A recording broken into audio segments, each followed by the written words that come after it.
All right, what's up, everybody? Sean here, and welcome back to another episode of Conversation to Close, where we break down exactly how to talk to sellers, handle objections, and lock up more deals.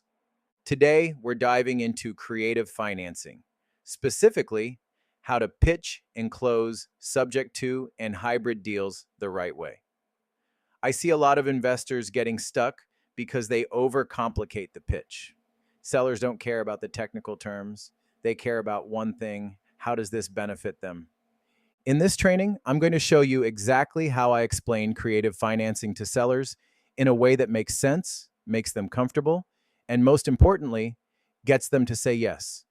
We'll cover how to introduce the idea without scaring them off, how to break down payments in simple terms, and why the deed in lieu clause protects both you and the seller. By the end of this, you'll have a clear, repeatable framework for pitching these deals and closing more contracts.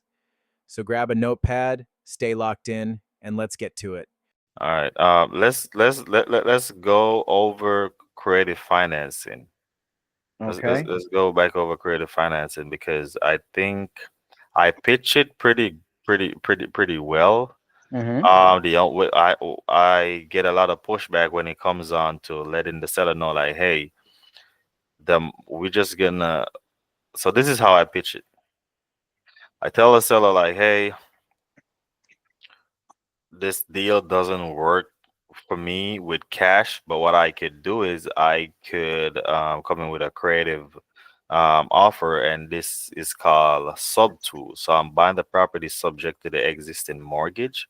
What happened is I would take over your mortgage payment. If you have equity in the house, we pay you over time.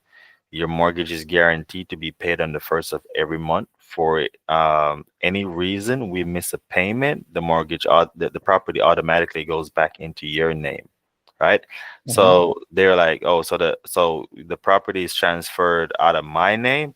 I tell them, like, yes, the property is no longer the mortgage is gonna be in your name, but the property is not gonna be in your name. The property is gonna go into a land trust.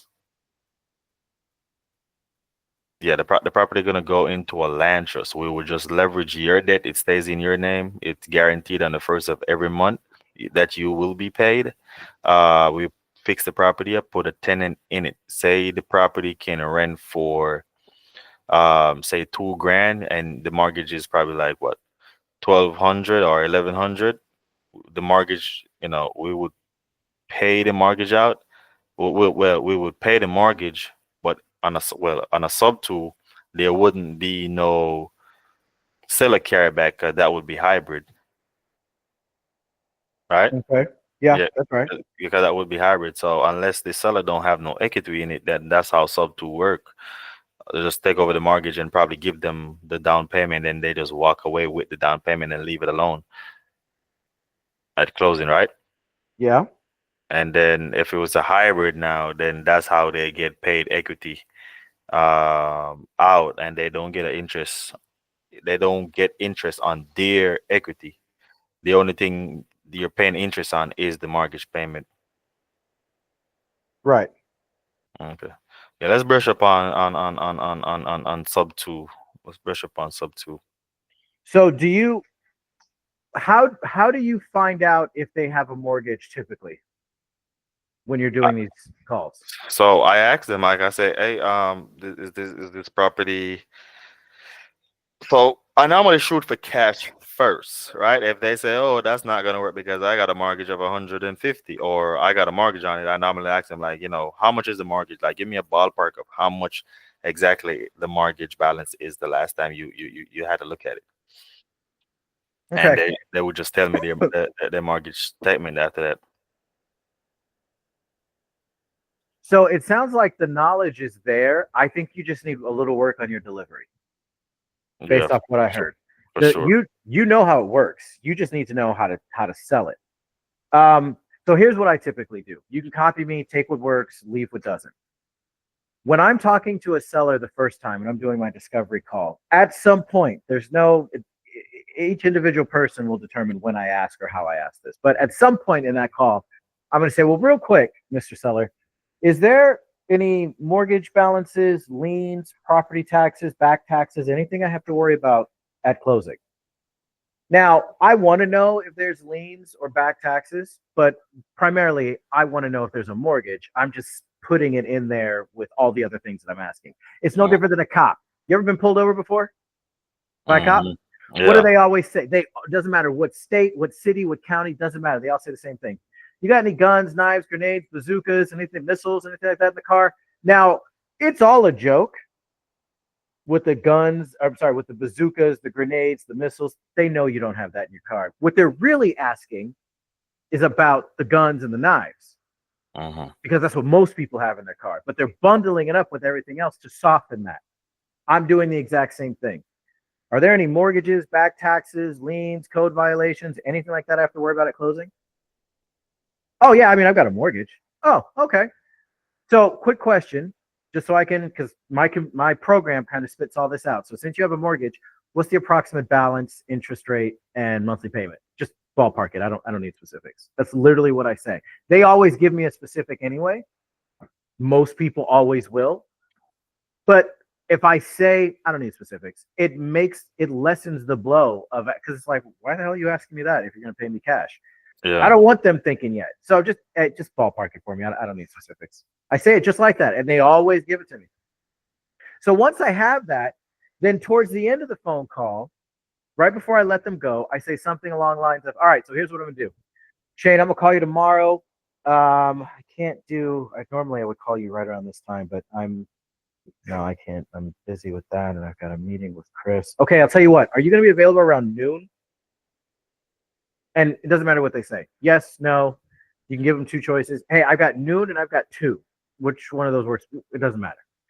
You narrow down the time. And hey, real quick, Shane, before I let you go.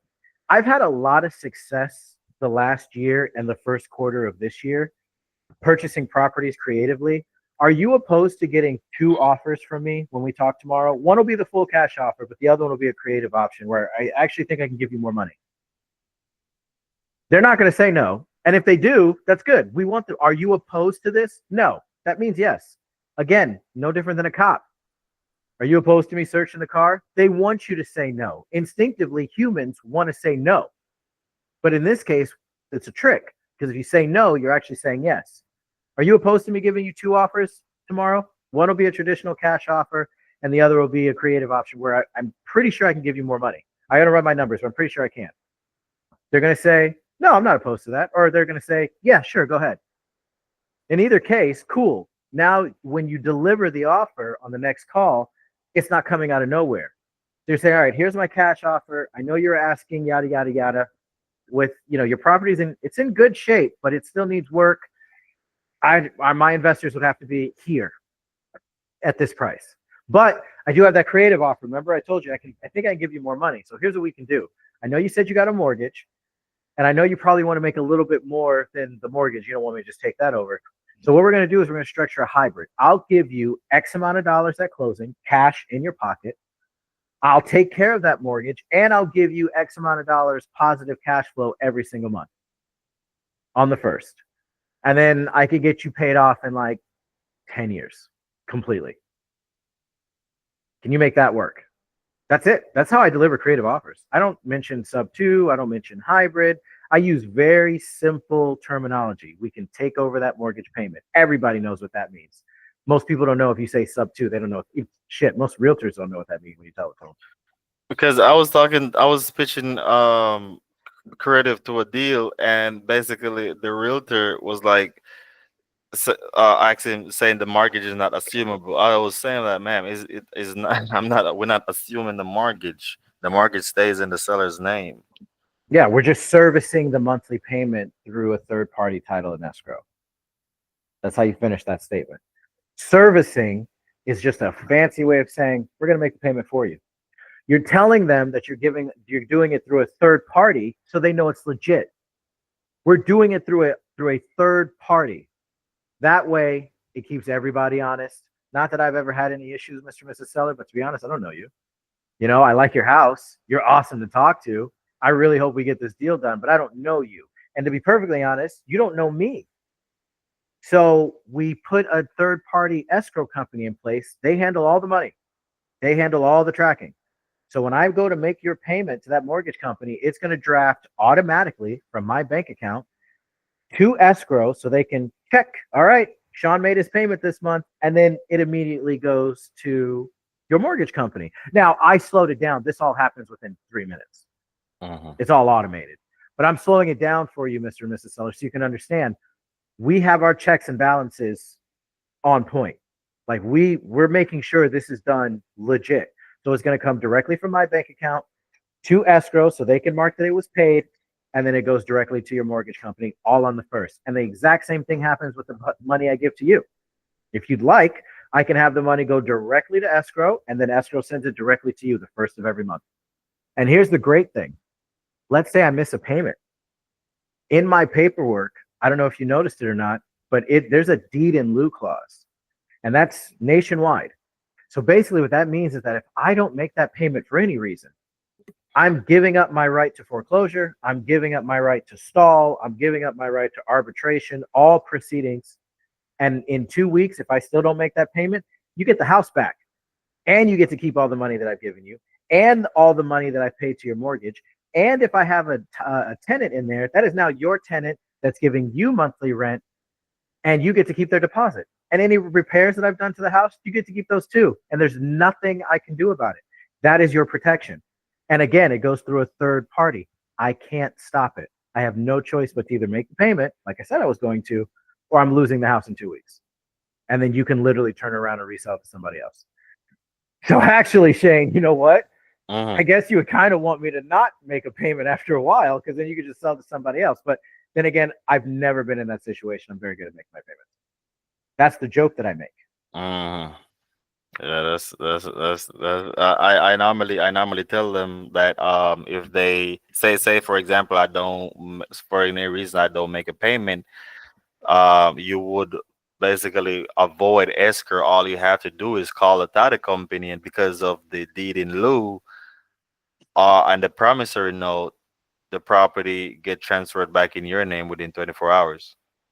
Well, it's not 24 hours. It takes 2 weeks. 2 weeks. It takes about 2 weeks, and they don't have to call title and escrow. That's why we're putting it through a third party. Escrow will probably let them know, hey, Sean didn't make his payment, because it goes through them. That's why we set it up through a third party. So you can tell them, hey, Mr. and Mrs. Seller, in all honesty, if I ever don't make my payment, escrow will know way before you. They'll be the one to call you, not the other way around, because they're watching it to make sure. Just like any other payment, just like your utilities, your cell phone, your car payment, your insurance. You don't make the payment, there's a department to let everyone else know that you didn't make that payment. That's what escrow does in this case. So they would let you know, Sean didn't make his payment. And then you guys can reach out to me. The title company absolutely will. Hey, Sean, where's your payment? Just know there's a deed in lieu on the, yeah, I know. And if I don't make that payment by the 15th, the deed in lieu process starts. And about 2 weeks later, you get that house back, and you get to keep all the money I gave you, and all the payments that I've made, and the repairs that I've done. And there's nothing I can do about it. I sign away my right to fight it in the contract that I'm going to send you. The main objective that I get when it comes on to creative, I don't want. I just want to sell it and be done. Like I don't want anything in my name. I just want to sell it. I just want to do a clean sale and be done with it. So well, you have to get real with them and tell them, well, I mean, let me ask you something, Shane. How many people have called you every day like me about your house? And they're all going to say the same thing. Oh, I get called all the time. Right. And how many of them have offered you even close to what you want? Well, none of them. That's why I haven't sold the house. Right. So they're not going to. Like investors, wholesalers, whoever, they want to make a deal. There's no incentive for them to give you market value when they can just call one of your neighbors and see if they can get their house. So I don't know if no one's ever told you or respected you enough to tell you the truth. I'm going to. For your house's condition on a cash price, you're asking too much money. Now, we can go back to my cash offer, and I can try and negotiate with you, with whatever wiggle room I have. I'll do my best, but I don't have that much. Or I can give you exactly what you're asking for this way. Otherwise, It's just going to be more of the same. If you constantly getting these phone calls, constantly answering the same questions over and over again, just for someone to give you a much lower offer than what you're asking for. I'm just trying to break the cycle. And that's literally what I say. You got to tell them the truth. Because here's the thing. It's all about your mindset. I have a mindset of abundance. If I don't close this deal, I'll close the next one. I'm not worried about it in the slightest. So I have no problem telling people the truth. And if it doesn't work, if they say, well, I'm just going to keep doing it, I'm not interested in your offer. All right, man, good luck. And I'm gone. I'm out. Yeah, I'm on to the next lead. I always tell them like, hey, you know, you're asking for too much. Why don't you just list it on the open market with a realtor? That's a good one too. Yeah, I said, and a lot of times they will say, oh, they don't want to deal with a realtor. So I'm like, okay, if you don't want to deal with a realtor, you're just gonna keep getting these offers. And I'm pretty sure, like, I'm the one offering the highest on this. I'm the one coming in the highest when it comes on to this property. Like, and then they will say, nah, I've got higher. I'm like, have you got it on paper? Well, Nah. no, that's when anytime they say, oh, I've gotten a better offer than this. Okay, so why didn't you take it? So they'd be like, That's oh, what the guy said he nothing was they gonna can give say. me 80 grand. So the guy said he was gonna give me 80 grand. I said, did he send it over in writing and for you to sign? He was like, no, but he said, I said, exactly. He haven't said nothing. He can tell you, he can give you $1 million, but is he ready to put his money where his mouth is and set it on paper? I'm the one here trying to put it on paper, so who you're gonna work with. Exactly. Yeah, your approach to I've heard how you talk to sellers. So your way approaching and telling people the truth, it's top notch. But I just want people to understand that every lead is precious. Yes. Yes, it is. As a salesperson, every lead is precious. But at the same time, it's cost versus reward. You're going to spend how much time trying to beat around the bush and try these different tactics and all these stuff that these other experts tell you to do. Me, I'm very direct. I'll just tell you the truth. You get called 10 times a day. You've had this conversation telling people about your house and why you want to sell it. How many times, Shane? And has any of them ever offered you what you're looking for? No. Otherwise, you would have sold it.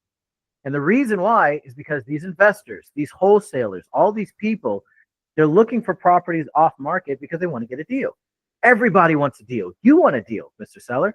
You tell me you don't go into a store and you see a great deal. And you're like, oh, that's awesome. You appreciate the deal. So here's your options. Either keep going through the same thing that you've been going through, getting phone calls, having these same conversations, just to have people give you a much lower number than what you want, or let's do something creative. Or take my cash offer. I can negotiate with you a little bit. I've got a little bit of wiggle room. I'll do the best that I can. But those are really your only options. Keep doing the same. Take this cash offer, or let's work on this creative offer. That's it. And if they say, oh, I really don't want any of those. All right, well, you know what? Good luck to you. I hope everything works out. And then boom, I'm gone. I'm on to the next lead. I don't have time to waste on talking. I don't want to talk people into shit. I want to give you enough information for you to make the right decision. And the right decision is what I'm telling you to do. And if you don't see that, no big deal. I'll follow up with you in a month. But I'm going to go take my time and go talk to somebody else who may be a little more open-minded. I normally tell a seller like, hey, you know, I'm not in the business of convincing people to sell their property. I want to talk to people that want to sell their property.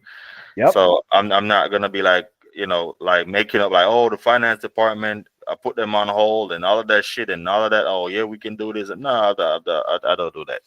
I don't convince people to sell their property because those deals never work. Exactly. And well, that shit is crazy. So that's pretty much how I do seller financing. And in the beginning, there's a lot of setup. There's a lot of setup. When I'm doing my discovery call, like I said before, well, wait a minute. And this is a genuine, curious tone.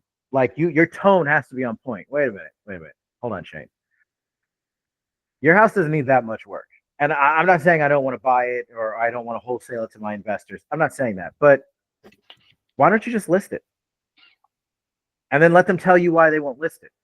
And then you say something like, okay, All right, yeah. No, that makes sense. Not everyone wants to go through that. Okay, so then why not just put a tenant in it and just rent it out and get some cash flow going? And then they'll tell you why. And then I let them exhaust all their options and tell me why those things won't work. So that way, when I come with my solution to their problem, there's nothing for them to really fall back on other than they don't like my numbers. They can't say, oh, I'll just list it. Well, you did tell me that you didn't want to list it yesterday because of X, Y, and Z. And if it's a creative offer, you said you didn't want to deal with tenants and repairs and 3 o'clock in the morning phone calls because the toilet doesn't work. But with my creative offer, you're just getting positive cash flow. You don't deal with any of that. I deal with that because I'm the one that owns the house, or my investor is the one that owns the house. And I'm going to be honest with you, I don't take those 3 o'clock phone calls either. We have a property management company do that. But that's on our side. You will just be getting positive cash flow as if you had a tenant in there, but you don't have to deal with them or the house ever. So, I mean, a lot of it is set up in the beginning, like in the first phone call. It's like playing chess. I'm setting them up for the checkmate on the second phone call. And I know that sounds like, oh, you just sound like a dirty salesman. It's not. They need help.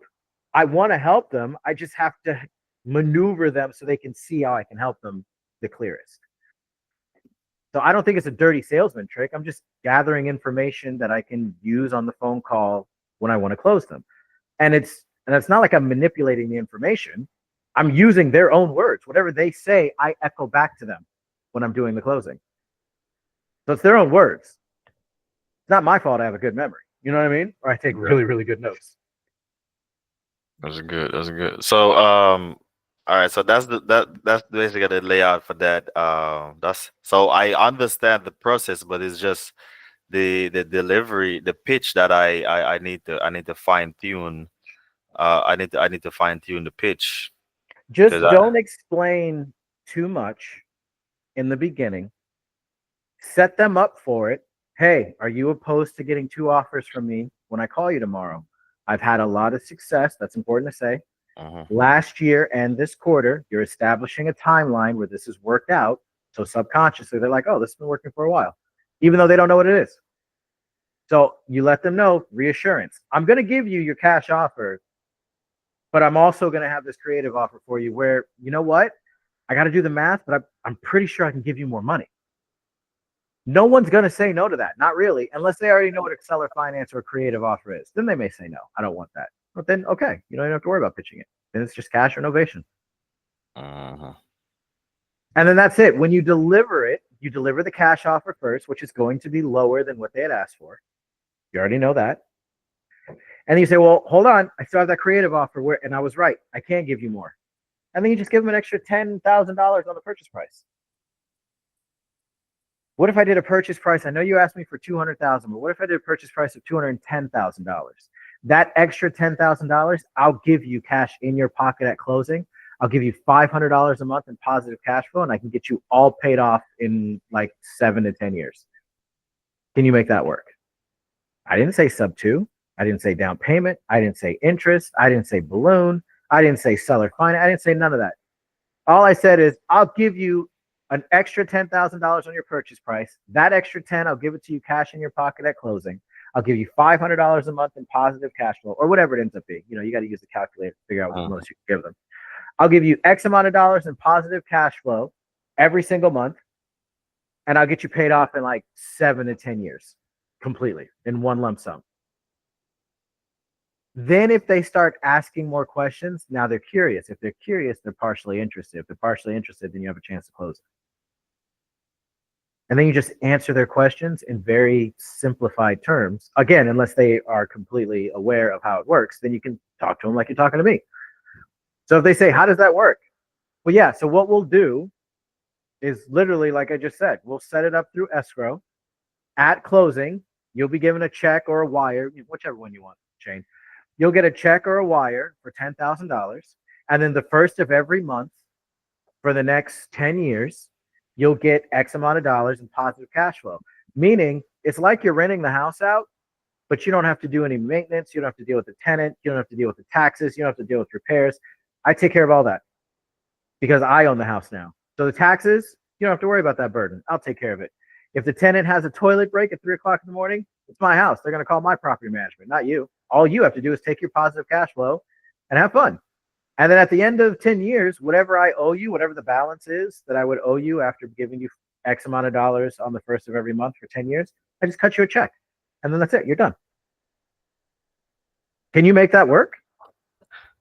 So I think I mess up at this part when I say, I tell them like, hey, we take over the mortgage, we give you cash at some cash at closing, or I say we give you a down payment. So don't say down payment. I realize because they always ask that how much of a down payment. Right, because they all bought homes. So yeah, and they want to do 20% down. Yeah. So you never say the percentage. You always say the cash. Okay, so you don't say I'm going to give you 10%. No, I'm going to give you $10,000. I'm going to give you 15 grand. That's what you say. And yeah, you never say the words down payment. Cash at closing. Oh yeah, cash at I'll say I'll give you cash or cash in your pocket at closing. Either however you want to say it. Mm-hmm. Like even that thing I said to you just now, Shane. A check, a wire, whatever you want. I was saying that as if you were the customer because that's what I actually say. As if you were the seller. Hey, Mr. and Mrs. Seller, you can get a wire or check. I mean, that's up to you. That doesn't matter to me. But anyway, you'll get that 10,000 because it makes me look like less of a salesman. Like I'm just having a normal conversation with them. Mm-hmm. So sometimes, look, being super polished all the time is great if the person you're talking to is also super polished. It reminds me of a story one of my mentors told me. He worked for a big company trying to sell antennas. When cell phones were starting to become popular, he went out and tried to sell people who owned a lot of land in the country, hey, we'll pay you to put this big ass antenna on your property so that we can use cell phones in this area, right? And all these people kept going to this one guy in Tennessee. He had 500 acres, and they were trying to get 2 or 3 towers on his property. This guy is a country good old boy. He's a farmer. I mean, overalls and a straw wheat in his mouth. What? I'm just gonna have me a beer, Billy. You know what I mean? That's this guy. But they kept sending corporate guys, suits and ties and briefcases and super polished. And I'd love to take you out to have some wine, and so we could. So when my mentor went down there, because no one could close this guy. So my mentor went down there, saw this dude, went back to his truck, went to Walmart down the street or Target or whatever the hell they had back then, because it was back in the 80s. And he bought himself some jeans, a t-shirt, some boots, and some glasses, and walked into a bar that this guy was sitting at, introduced himself, and they ate right there in that dirty dive bar, and he closed the deal. My point to this story is you have to communicate the way that the person you're talking to also communicates. So there are times where you can be super polished. Everything you say is very customer service-like, very official. And then there's also times you should dumb it down and dumb yourself down too, so that you can connect with the person you're talking to. That's why I tell everyone in my training, conversation, not interrogation.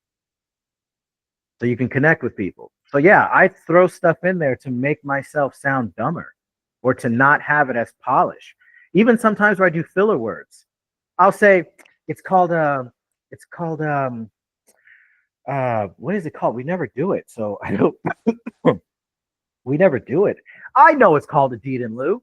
I knew it in the beginning. But I'm like, it's because now I can put in there, yeah, we never do it. So hold on. Now, subconscious, they're like, oh, at least it never happens. You can't even remember what it's called. It's called a deed in lieu. Sorry about that. It's called a deed in lieu. And basically, depending on what state you live in, every state's different, but it's max 30 days. It's either 15 days or 30 days. I think in your state, it's 15 days. Let's say my investor doesn't make the payment 1 month. Escrow is going to know immediately because it goes through them, right? And they're going to let you know, hey, this investor didn't make the payment. And then escrow is going to call the investor and say, hey, we need that payment. Now, for whatever reason, fast forward 2 weeks. Let's say they don't get a hold of him. He doesn't have the money, whatever. That same escrow officer is going to say, okay. And they're going to trigger the deed in lieu clause that's in our contract. And basically, it's going to take the property from my investor and give it right back to you. There's nothing my investor can do about it. They can't go to court. They can't do arbitration. They have signed away their right to fight this. On top of that, you get to keep all the money that they gave you. Any repairs they've done to the house, you get to keep. And if there's a tenant in there, which there will be, that tenant is now your tenant. That rent goes to you. That deposit goes to you. And there's nothing the investor can do about it. And in all honesty, you can literally sell the house the very next day to someone else if you wanted to. Isn't that crazy? That's literally how I explain it. That's the funny, the laughing, the chuckling. That's because most people, especially when they don't understand this stuff, you explain it and then you inflect the cool parts with cool inflection, like chuckling. Like, can you believe this shit? I'm like, oh, really? Yeah. Yeah, it's in our paperwork. It's in all of our contracts. I'll tell you what, what's your email address? I'm going to send you one. We'll go over it over the phone. I'll walk you through it. I'll show you that clause. And then if you have any other questions, I'll answer them right then and there on the spot. Boom. They get you their email address. They think you're just going to be going through the contract. You are going to be walking them through signing it right then and there on the spot as soon as you send it to them. Okay, so you can stay on the phone while they get the contract, and or you schedule to call them, however you want to do it. Normally, I have this deed in lieu conversation on my closing call. So yeah, if you have the contract ready, then you can send it and be like, hold on a second, what's your email address? I'm going to send this to you right now. Let's go through it. And I'll show you that deed in lieu that I was talking about. But you're going to start at the top. And then once you get to the end, do you have any questions? No. So what do you think? You think you can make this deal work? If they say yes, boom, go ahead and hit start here at the top. And then that'll walk you through where to put your name, where to put your initials, and where to put your signature. And I'll get everything started, rocking and rolling tomorrow morning. That's how you do it. Or that's how I do it. Good.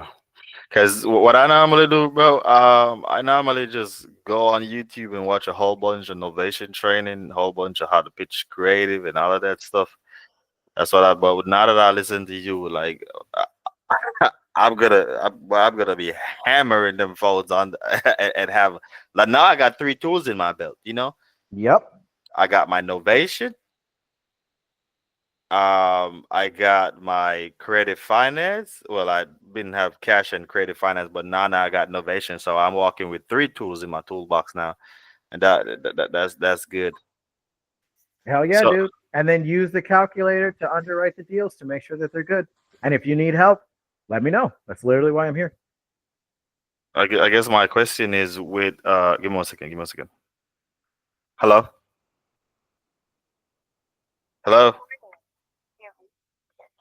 Yeah, I'm hearing you. Give me a second, Sean.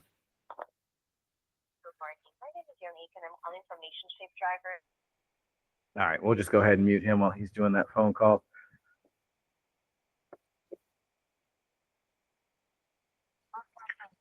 So for anyone listening to this that's hearing kind of what I'm doing, keep a few things in mind. One, this is my style, okay? And in order to do this style, you have to have a lot of confidence in what you're saying. I'm sure you can pick that up from how I'm talking. Now, that confidence can come from either knowledge, like I know how all this works, so you're not going to tell me any different.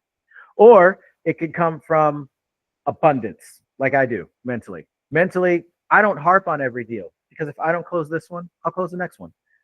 And then at some point, I'll wrap around back to this one with my follow-up process, and I'll close it then. So it's no big deal. So keep all that in mind. It's about delivery. It's about your tone. It's about your confidence. It's about knowing when to sound a certain way and when not to. I even selectively using certain terminology depending on who I'm talking to. Whether it's a realtor, whether it's a seller, whether it's a friend of a seller who saw your contract and has some questions, just answer confidently. That's all you got to do. Shane, if you're done, you're muted, bro.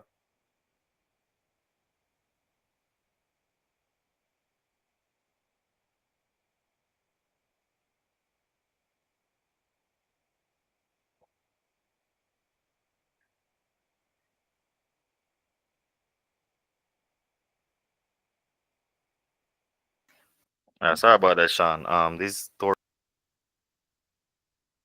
I just use our MAO calculator. I mean, it's a lot easier. You put in the ARV, you put in the rehab, you put in the assignment fee, and that's the most you can get it for. And it's basing off 65%. And Oh, at okay. 65%, I mean, even if, let me put this exact same deal in here. So $250,000 purchase price. Rehab was $55,000. Desired assignment fee is gonna be 10. And then we'll just put the ARV at 350. If I go to the fix and flip calculator, I mean, it tells me right here how much the person's going to make, the buyer, based off of these. It takes the closing costs from selling it, the closing costs from buying it, the rehab, the all-in cost. It shows their profit if they use cash, and it shows their profit if they used a hard money loan. And this is just the one that I always use. So that way, if I ever need to, I can send a screenshot of that when it doesn't say shit about my assignment fee or realtor fee or anything. Mm-hmm. It just says, there's the purchase price, there's the rehab, there's the cost, there's my closing costs, and this is how much money I'm going to make. So that's me. And then the only other one that I'll send would be this one, especially if the deal doesn't work. Because once again, this doesn't show anything about the assignment fee or anything. It just shows my numbers. So if I have a negative, if someone's asking me, look, Mr. and Mrs. Seller, you guys are asking for so much. Hold on. I mean, look at what I'm working with. I just put it in my calculator. I'm losing $8,000 a year on this. Why would I ever buy it? And I just send them this screenshot right here. Just this. And like, look, I put in all your numbers that you're asking for, and I'm losing quite a bit of money. So as you can see, I can't make this work at what you're asking, but here's what I can make it work as.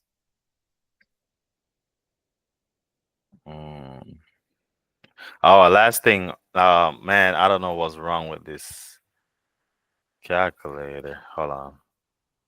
Which calculator? Yours or mine? Mine, like, You should stop using it. I normally not like go. All right, that's a wrap for today's training. Hopefully, now you've got a clear, confident way to pitch and close creative financing deals without overcomplicating the process. If you got value from this, do me a favor, hit that like button, subscribe to the channel, and drop a comment below with your biggest takeaway. Also, if you know someone struggling to close deals, share this video with them. It might be exactly what they need. And don't forget, we're dropping new training every week to help you master the art of closing. So turn on those notifications so you never miss a session. I appreciate you all. Now get out there, hit those phones, and start closing more deals. See you in the next one.